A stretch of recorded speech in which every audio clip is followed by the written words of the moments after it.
What's going on, everybody? KingofDragons 5000 here, coming at you with another figure review. Today we'll be having a look at the Mattel WWE Elite Collection Hall of Fame Series Sting. Now here we do have Sting in the packaging. You can see he does come with his trench coat and baseball bat. On the side we have an image of Sting right here. He is from the Hall of Fame class of 2016. On the other side, that exact same image of Sting, and again getting the year he was inducted. On the back we have a really nice image of Sting. Of course it's the exact... No, it's not the same. His hands are actually down on this one. One of the largest and most loyal fan base in sports entertainment, Sting was announced as the WWE's first inductee into the Hall of Fame class of 2016. Starting his career in the mid-1980s, Sting has proven he has longevity over decades and has amassed a significant amount of respect. For many, Sting is regarded as one of the greatest performers in WCW history. Throughout his esteemed career, Sting spent the majority of his tenure with the sports entertainment arena, with the now defunct World Championship Wrestling. As important to WCW as The Rock and Stone Cold are to WWE, Sting was the face of the brand and has been deemed the most popular sports entertainment performer with the fans. Other figures of this line include Booker T, Jerry the King Lawler, and Edge. Really looking forward to picking up this entire wave. I only found Sting on my adventure. But anyway, here we do have Sting ready to go. What I'm going to do is take a little moment, get him opened up, and then we'll go on to the rest of his review. So sit tight, everyone. And here we have Sting posed and out of the packaging. Before we get into the figure, let's actually have a 360 of him. Really nice figure. There are some things I like about this figure and some things I don't like. One of the things I don't like is, well, his jacket. I've never been a fan of these big rubbery jackets, and I don't know, it just doesn't do it for me. Like, okay, that's the way it's supposed to be lined up, but the way it's sitting on him, you can see one side is sitting higher than the other, so that's a little unfortunate. You can even it out, so it's not too bad, but it wants to always fight against itself. So, yeah, that's not the best thing ever, but I'll give credit where credit is due. They did a good job on his jacket, at least for the paint details on it. Speaking of which, let's actually just show off that really fast. I don't know if the camera is picking this up, but there are two different shades of red on his jacket right here. And then I believe we have some more varying shades of red right here along this part of his jacket, and then right here. At first I thought they were paint errors, but I don't know how well the camera is picking those up. And then his scorpion is really done nicely. Like I said, I'll give credit where credit is due. I think the figure is overall done pretty well. Going on to Sting's accessories. As always, we do get a baseball bat with Sting. And as always, the curators at Mattel up high on their shelves said one day, and so every Sting figure we release shall from this day forward haveth a warped bat-eth. Yeah, his bat's warped out of packaging, and it's that way on every single Sting figure I've come across, that there's something off about his bat, and you can see it's warped. It's not too big of a deal, but it is something to note that the bat always comes warped out of packaging. So that's a little unfortunate. Moving this off to the side. I also do like the material that this Sting's jacket is made out of. It's really rubbery. It's not... You can see it does spring back, but it doesn't take me much force to actually bend it like his previous Elite figure.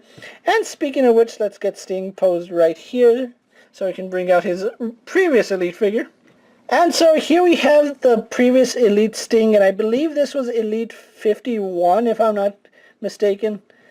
But as you can see, they're pretty much the same figure with a except the torso is a little different. Actually, the arms are completely different as well. I noticed that when I took the Sting's jacket off. Let's actually do that. Give me one moment while I take this Sting's jacket off. And so here we've gotten the jacket off Sting right here, and both jackets are the exact same sculpt. Like if you were wondering if the sculpting was different, they are not. But let's move his jacket right there. And like I said, his jacket is so much easier to mess with, and it's off. It's this really nice soft rubber, and it just came off. No problem. No problems on that jacket, so which one do I prefer? I prefer this red one. But getting the jackets off screen. As I said, they're essentially the same figure with a few minor differences. The big difference being that this one is wearing a shirt and all dusty. But this one's wearing a shirt. You can see he has the sleeves painted on. And then the arms are also different. This Sting has a much more muscular arm. I don't know why it was hard for me to say that. I couldn't find my words. Versus this Sting. I actually prefer the skinny arms on Sting because I don't remember his arms being that big in WWE. I might be mistaken. And correct me if I'm wrong, is this the RVD torso? I kind of feel like this Sting has the RVD torso. But that's just me. But anyway, let's actually go on to the figure really fast before I start rambling. There's something a little off about the way his head looks in comparison to his body, and I don't know, his head feels like it's just too big. I don't know if it's just me or I'm overthinking this, but his head does seem a little too big for the body. And then it's even more noticeable when you turn him to the side, and his jaw just sticks out so far. Like, why does his jaw stick out that far? I just don't know. But he is wearing his vintage Sting outfit, the more classic, what we wanted with his first release, but instead got t-shirt Sting. So I'm really glad to finally have this attire. We do get the scorpion on the boots. Nicely painted buckles.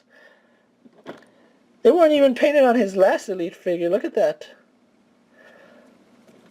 So the scorpion and painted buckles. So we get a little more paint detail on this Sting than we did his previous release. So I'm really glad about that. Moving the camera out so we can go on to Sting's articulation. He does have a ball jointed head. He can look up slightly, down slightly. He does tilt left and right, as well as swivel at the ball joint. So good range of movement there. Arms on a ball joint go out. Do a full 360. He spins at the bicep. Single jointed at the elbow. Spins and bends at the wrist. No problems there. We do get an ab crunch which goes forward that much, back that much. So that's good range of movement on Sting. Waist swivel. Legs do go forward to about that far. Go back, out. We get a swivel at the thigh. Double jointed knees. Swivel in the boot. As well as a hinge in the ankle. And of course we get some slight pivot on that ankle. So really good articulation here on Sting. What I'm going to do now is take a little break, get him posed for my final thoughts, and then we'll wrap up this review. So sit tight, everyone. So here we have the Hall of Fame Sting posed for my final thoughts. Overall, I really do like this figure much more than the original Elite 51 Sting. I think it was 51. I didn't go back and check like I said I would. I'm sorry about that. But if it's Elite 51, great. If not, don't correct me. I just know it was either 50 or 51. But anyway, I definitely prefer this Sting over the previous Elite Sting that we got. I think this should have been the figure we got to start with a black trench coat, because I think having Sting with a black trench coat and this attire is more iconic than the red colors that he started wearing in his later days. But still, have to give credit where credit is due. I really do like this figure. If you're looking for the Hall of Fame series, it is exclusive to Target. Target carries the WWE Hall of Fame figures, so if you're looking for them, go ahead and pick them up. I only found Sting on my outing, and it was during my lunch break. I just went to Target, found Sting, picked him up, and that was that. But if you can find Sting as well as the others, I really recommend you pick them up. And until next time, guys, I'm KingofDragons 5000 saying don't forget to like this video, leave a comment, subscribe to my channel. Go check out all my other Hall of Fame figures as well as all my other WWE Elite figures. Hopefully you find something you like on my channel. And as always, if there's a figure you guys would like to see me review, let me know down in the comments and I'll do my best to review it for you guys. And until next time, I'll see you guys later. Take care, everyone. My dreams are nightmares. How can I sleep? You got the gun against me.